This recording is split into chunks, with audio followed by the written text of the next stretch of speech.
Hello friends, target toward selection में आपका स्वागत है। अगर मेरा चैनल अभी तक आपने सब्सक्राइब नहीं किया तो चैनल को सब्सक्राइब कर लीजिए। देखिए, आज हमारी ये पार्शियल डिफरेंशियल इक्वेशन के चैप्टर 1 की लास्ट क्लास है। अगर आप तक आपने इसकी क्लास भी नहीं देखी, क्योंकि ये बीएससी और एमएससी के लिए बहुत इंपॉर्टेंट बुक है पार्शियल डिफरेंशियल इक्वेशन। अगर आपने इसके बाकी के चैप्टर की मतलब फर्स्ट चैप्टर की एक्सरसाइज नहीं देखी है तो आप एक काम कर सकते हैं, प्लेलिस्ट में जाइए, वहां पर पार्शियल डिफरेंशियल इक्वेशन की एक प्लेलिस्ट मिलेगी। पार्शियल डिफरेंशियल इक्वेशन की प्लेलिस्ट मिलेगी, याद रखिएगा, लाप्लास की नहीं, क्योंकि इसमें तो मैं सारे चैप्टर डालूंगी। पार्शियल डिफरेंशियल इक्वेशन की आपको लिस्ट मिलेगी और वहां पर ही मैंने क्लास वाइज डाल रखी है। Laplace class 1, Laplace class 2, Laplace class 3, Laplace class 4, ये 8 तक है। ये लास्ट वाली है, 8 है। इसके बाद हम नया चैप्टर स्टार्ट करेंगे। फिर उसके बाद तो ये हमारी रह गई थी, जैसे मैंने कल बोला था आपको, कन्वोल्यूशन थ्योरम और हेविसाइड थ्योरम रह गई थी दो, क्योंकि ये बीएससी और एमएससी के लिए बहुत ज्यादा इंपॉर्टेंट है, नेट और पीएचडी के लिए भी इंपॉर्टेंट है, इसलिए मैं वीडियो लगातार डाल रही हूँ। देखिए, कन्वोल्यूशन थ्योरम देख लेते हैं क्या होता है। इसमें हमें आपको दो फंक्शन कंसिडर करने पड़ेंगे, एक एफटी और एक जीटी। ये हमारे दो फंक्शन होंगे किसी भी क्लास के। तो आपको पहले क्या निकालना है, लाप्लास इनवर्स निकालना है किसका, जो भी आपको एक फंक्शन, आप दो पार्ट में उस फंक्शन को डिवाइड कर लोगे, जो भी आपको गिवन होगा। पहला पार्ट एफपी हो जाएगा और दूसरा पार्ट जीपी हो जाएगा। तो एफपी का आप इनवर्स निकालेंगे, यानी कि एफटी निकालेंगे, और जीपी निकालेंगे, उसे जीटी नाम देंगे। यानी कि जो पहला फंक्शन होगा उसका लाप्लास इनवर्स निकालेंगे, उसको एफटी नाम देंगे, और जो दूसरा फंक्शन हम इसमें ही कंसिडर करेंगे उसका लाप्लास इनवर्स निकालेंगे, उसे जीटी नाम दे देंगे। अब क्या करना है, आपको दोनों के मल्टीप्लिकेशन यानी कि एफपी और जीपी का लाप्लास इनवर्स निकालना है, जिसको हम बोलते हैं एफ इंटू जी, यानी कि 0 से लेकर टी तक इसकी लिमिट रहेगी। एफ एक्स यानी कि एफ में रखेंगे एक्स और जी में रखेंगे टी माइनस एक्स। ये आपकी कन्वोल्यूशन थ्योरम हो जाएगी। अब हेविसाइड थ्योरम को भी समझ लेते हैं, क्या होती है हेविसाइड थ्योरम। तो देखिए, अगर हमारे एफपी और जीपी दो पॉलिनोमियल होंगे तो पॉलिनोमियल की इक्वेशन होगी, एफपी की जो होगी डिग्री लेस देन जीपी से होगी, यानी कि एफपी की डिग्री जो होगी वो कम होगी जीपी की डिग्री से। आप इतना ध्यान रखिएगा। जीपी एन डिस्टिंक्ट 0 रखेंगे, जिसमें अल्फा, अल्फा 2, अल्फा, यानी कि हमें क्या निकालना है, इसके रूट्स निकालने होंगे। तब रूट्स निकालने के बाद इसका इनवर्स निकालेंगे, लाप्लास इनवर्स।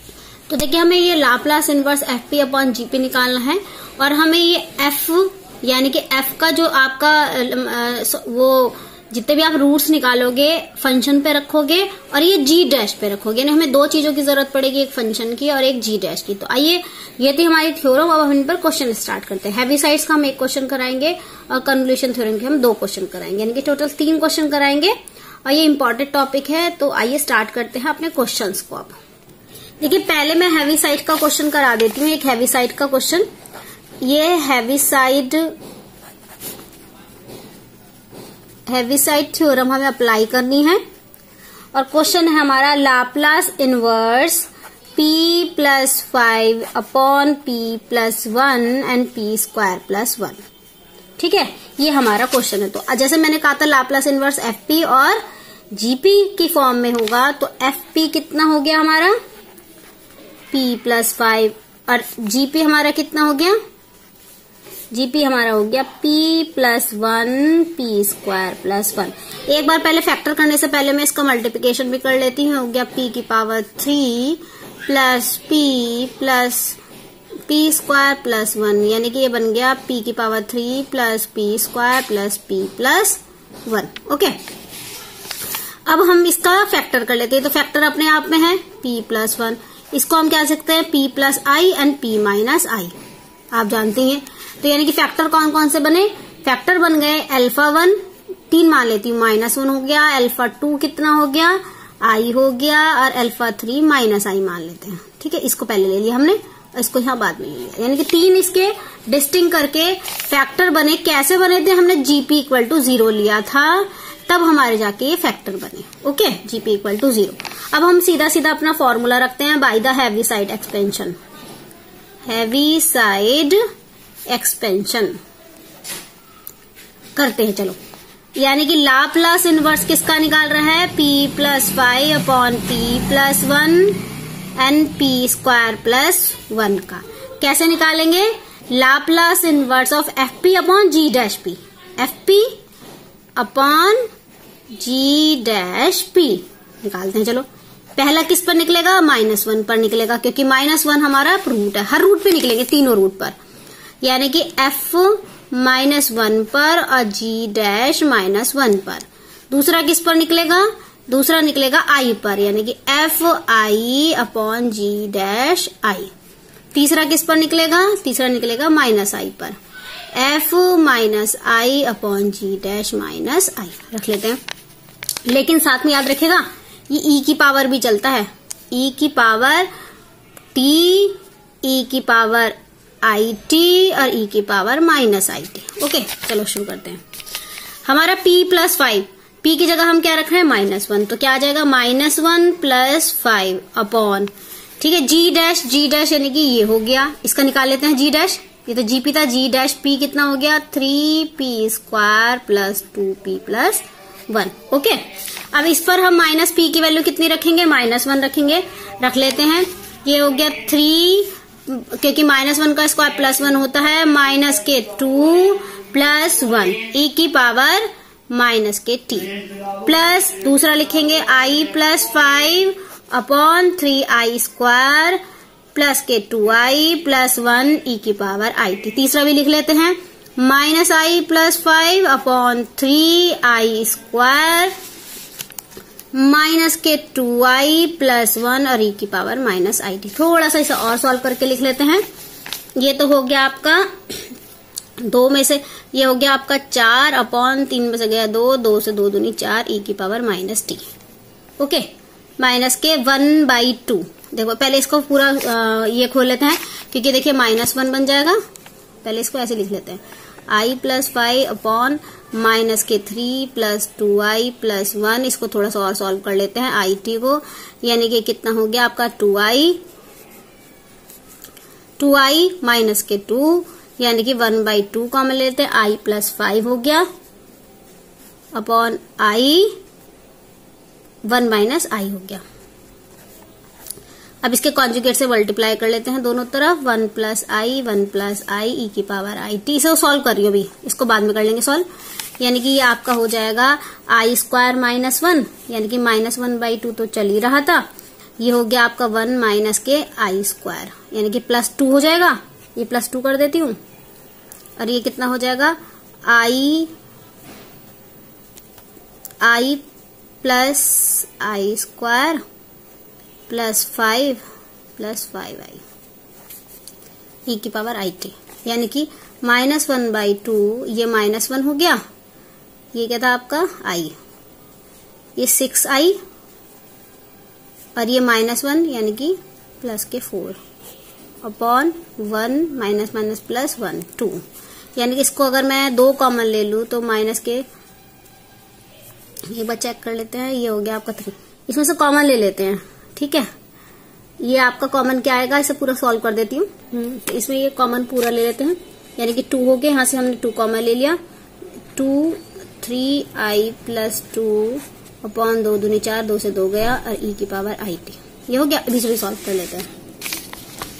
इसे भी सॉल्व करने का तरीका वही है, -i + 5 अपॉन 3 के 2i + 1 e की पावर it। देखिए मैं इसको डायरेक्ट लिख देती हूँ रफ में सॉल्व करके, आप इसे एक बार सॉल्व करके देख लीजिएगा, बिल्कुल ऐसे ही सॉल्व होगा फाइनल आंसर, क्योंकि वीडियो अगर मैं आपको यहाँ सॉल्व कराने लगी तो वीडियो 20 से 25 मिनट की हो जाएगी। अब ये सॉल्व करके देख लेना, कॉन्जुगेट से पहले इसे सॉल्व कर लेना, फिर कॉन्जुगेट से मल्टीप्लाई करना, बिल्कुल सेम ऐसे ही मैं इसका फाइनल आंसर लिख देती हूँ। देखिए इतना सॉल्व करने के बाद हम इसे कैसे लिखेंगे, e की पावर -t। अब मैं e की पावर 3/2 i कॉमन ले लेती हूँ, 3/2 i कॉमन ले, तो ये क्या बन गया, e की पावर it माइनस, देखिए ये भी बच रहा है, e की पावर -it। ओके, अब इसी तरीके से e की पावर it बचा हुआ पोर्शन माइनस e की पावर -it, ठीक है। ये तो ऐसी का ऐसी रहेगा, इसको लिख देते हैं 3, क्योंकि by 2 इसके साथ चला गया, ये हो गया आपका sin t। इसी तरीके से ये हो गया 2 cos t। ओके, ये आपका पूरा सोल्यूशन हो गया। आई होप ये वाला क्वेश्चन समझ में आ गया होगा। अब हम क्वेश्चन करते हैं कन्वोल्यूशन थ्योरम के। देखिए ये क्वेश्चन है, Bmn यानी कि कोई फंक्शन है mn की फॉर्म में x की पावर m-1 1 - x की पावर n-1 dx, ये हमें प्रूव करना है। तो देखिए कैसे इसे प्रूव करते हैं, बाय कन्वोल्यूशन थ्योरम। यानी कि अभी हमारा एफ टी फंक्शन क्या है, 0 से लेकर 1 x की power m minus 1 minus x की power n minus 1 dx। Okay, यानी कि ये फंक्शन हम f1 और f2 की फॉर्म में मान लेते हैं, f1 और f2। यानी कि f1 तो हमारा क्या हो गया, t की पावर m माइनस 1, क्योंकि t की फॉर्म में मानना है जैसे हम पहले मानते थे, और f2 क्या मान लिया हमने, t की पावर n माइनस 1। ओके, यानी t की पावर n माइनस 1। ठीक है, अब हम क्या करेंगे, लाप्लास ऑफ एफ टी निकालते हैं, यानी कि Laplace of f1 into f2, यानी कि इसका। ठीक है, ये थे बराबर में, इनका लाप्लास इनवर्स निकालते हैं। कैसे निकालेंगे, इनको अलग अलग लिख देंगे, Laplace of f1t into Laplace of f2t। यही तो थी कन्वेंशन थ्योरम, अभी हमने बताई थी, ये वाली कन्वेंशन थ्योरम। यानी कि लाप्लास एफ टी यानी कि टी की पावर m माइनस 1 और किसका, t की पावर n माइनस 1 का। ओके, यानी कि देखिए याद रखिएगा, जब मैं इसका फॉर्मूला ब्रेक करती हूं तो ये होता है आपका गामा फंक्शन m, यानी कि m माइनस 1 प्लस 1 कट गया माइनस 1 से 1, इसी तरीके से p की पावर m। ओके, ये भी ऐसे कर लेते हैं, gamma function n upon p की पावर n, यानी कि फॉर्मूला आपका क्या रहेगा, t की पावर m माइनस 1 का gamma function m minus 1 plus 1 upon p की पावर m माइनस 1 प्लस 1। ठीक है, ये हमारा फॉर्मूला हो गया। यानी कि हम इसको थोड़ा सा अगर और सॉल्व करके लिखें तो gamma function m gamma function n upon p की पावर m प्लस n। ये हमारा क्या चल रहा था, लाप्लास ऑफ एफ टी। अब मैं इस लाप्लास को उधर ले जाती हूँ, यानी कि F T is equal to Laplace inverse किसका, gamma function m gamma function n upon p की पावर m प्लस n। यानी कि अब लगा लेते हैं। ठीक है, क्योंकि गामा फंक्शन m तो कांस्टेंट है, ये हो गए हमारे बाहर। किसका लाप्लास इनवर्स निकालेंगे, केवल 1 अपॉन p की पावर m प्लस n का। और आप जानते ही हैं p की पावर कुछ भी हो तो कैसे निकालते हैं इसका गामा फंक्शन। देखिए पहले मैं ft को ले लिखती हूँ। ft हमने किसे माना था, 0 से लेकर t तक x की पावर m माइनस 1 को t माइनस x की पावर n माइनस 1 को, यानी कि इसका हम लाप्लास निकाल लेते हैं, लाप्लास इनवर्स निकाल लेते हैं m into gamma function n। Laplace inverse क्या होता है, t की पावर 1 माइनस कर देते हैं m plus n minus 1 upon gamma function m plus n। अब हम t की वैल्यू क्या पुट कर देते हैं, यहाँ पर 1 पुट कर देते हैं, यानी कि हमारा जो सोल्यूशन हो गया ये 1 हो गया, x की power m minus 1 minus x की power n minus 1 dx equal to gamma function m gamma function n upon gamma function m plus n। और जब यहाँ 1 रखेंगे 1 की पावर 1 हो जाती थी। तो ये हो गया हमारा प्रूफ। आई होप ये समझ में आ गया होगा। एक क्वेश्चन लास्ट करा देते हैं कन्वेंशन थ्योरम का ही। देखिए ये भी हमारा कन्वोल्यूशन थ्योरम का है, Laplace inverse 1 upon p square plus 4 का स्क्वायर। जैसे मैंने पहले बताया था, एक फंक्शन कर लेंगे ब्रेक और दूसरे फंक्शन ब्रेक कर लेंगे। यानी कि हम ब्रेक कर लेते हैं Laplace inverse upon 1 upon p and p upon, ये p है, p upon p square plus 4 का होल स्क्वायर। ये हमने दो में तोड़ लिया, यानी कि लाप्लास इनवर्स क्या, fp और gp। ओके, जैसे हमने कन्वेंशन थ्योरम में बताया था। अब हम fp के लिए सॉल्व करेंगे, यानी कि fp हमारा कितना है, 1 अपॉन p स्क्वायर। मैंने p, ये क्वेश्चन में p नहीं था क्योंकि फॉर्मूला लाने के लिए मैंने यहाँ पर p से मल्टीप्लाई करी थी ऊपर नीचे, यानी कि यहाँ पर भी एक p स्क्वायर लिख देती हूँ। ठीक है, p से ऊपर नीचे मल्टीप्लाई करी थी, यहाँ पर p नहीं है, p है क्योंकि मुझे ये फॉर्मूला पूरा बनाना था। तो मैंने क्या करा, यहाँ पर p स्क्वायर लिया, यहाँ पर p लिख दिया, तो इसलिए p स्क्वायर अलग हो गया और ये अलग हो गया। fp कितना हो गया हमारा, p स्क्वायर। fp की वैल्यू कितनी हो गई, 1 अपॉन p स्क्वायर। और gp की वैल्यू हमारे पास कितनी हो गई, p upon p square plus 4 का होल स्क्वायर। ये सब मैंने क्यों करा, क्योंकि यहाँ पर p स्क्वायर था इसलिए यहाँ पर p किया।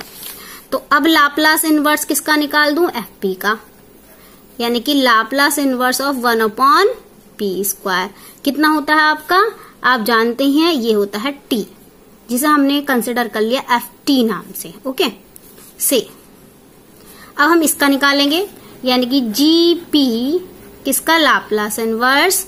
आप याद रखिएगा जो लाप्लास इनवर्स होता है जीपी का, यानी कि अगर p upon P square plus 4 का होल स्क्वायर हो, तो होल स्क्वायर में क्या होता है, हम इसका डिफ्रेंशिएशन करते हैं। कैसे? याद होगा, पहले हम लिखते हैं माइनस के 1/2, क्योंकि इसको आगे लाते हैं 1/2 D upon D P 1 upon P square plus 4। Okay, यानी कि इसका डिफ्रेंशिएशन करते हैं।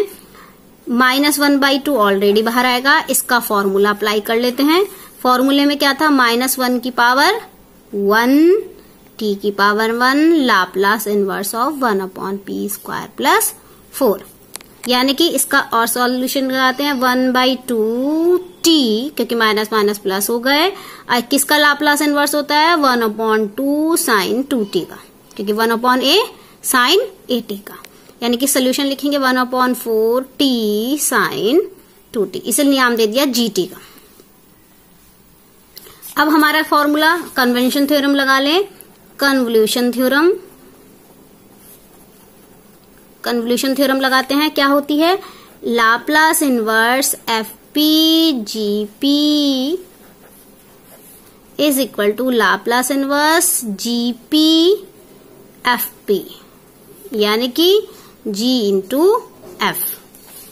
क्या लिखाते हैं? 0 से लेकर t g x, क्योंकि हमने यहाँ g पहले लिया है, F T minus x D x. और सही से करके लिख लेते हैं, 1 t आ गया। जी एक्स की वैल्यू क्या है? 1/4 t, t की देखिए अब x लिखेंगे, x साइन 2x, और एफ टी माइनस के x की वैल्यू कितनी थी? t, तो t minus x D x. Solve करके लिख लेते हैं, 1/4 t अंदर मल्टीप्लाई कर दिया, देखिए t माइनस एक्स किससे? 1/4 t 0 to t x sine 2x minus 1/4 0 to t x sine x square sine 2x dx। देखिए मैं इसका डायरेक्ट सोल्यूशन लिख रही हूँ, आप इसका इंटीग्रेशन कर लेना बाई पार्ट से, क्योंकि अगर मैं यहाँ पर इंटीग्रेशन बाई पार्ट्स बताने लगूंगी तो मेरे 10 मिनट और निकल जाएंगे वीडियो के, जिससे कि वीडियो बहुत लंबी हो जाएगी। वैसे क्योंकि आपको इंटीग्रेशन तो आता ही होगा, मैं इसका डायरेक्ट आंसर लिख रही हूँ। ओके, तो ये है आपका 1/4 t माइनस के x/2 cos 2x plus 1/4 sign 2x। ठीक है, 0 से लेकर t का पहला। अगर हम दूसरे का लिखें, -1/4 बाहर, x स्क्वायर माइनस के cos 2x/2 माइनस के 2x माइनस के साइन 2x/4, ये तो पहला वाला पार्ट हुआ, और प्लस क्योंकि दोबारा होगा 0 से लेकर t तक 2 minus sign 2x/4 dx। Okay, अब हम इसको पूरा सोल्यूशन लिख देती हूँ मैं लास्ट, आप करके देख लेना इसका इंटीग्रेशन। ये इसका आंसर आ जाएगा 1/16 1 minus T sine 2t minus के cos 2t। ये पूरा फाइनल आंसर आ जाएगा इसका, आप इसे एक बार करके देख लीजिएगा। आई होप आज की वीडियो आपको पसंद आई होगी। ये चैप्टर फिनिश, यानी कि हमारा पार्शियल डिफरेंशियल इक्वेशन का चैप्टर 1 आज ये फिनिश होता है। अब हम नेक्स्ट चैप्टर स्टार्ट करेंगे, तो नेक्स्ट चैप्टर के साथ पार्शियल डिफरेंशियल इक्वेशन के यानी कि चैप्टर 2 के साथ हम फिर से हाजिर होंगे। Thank you so much.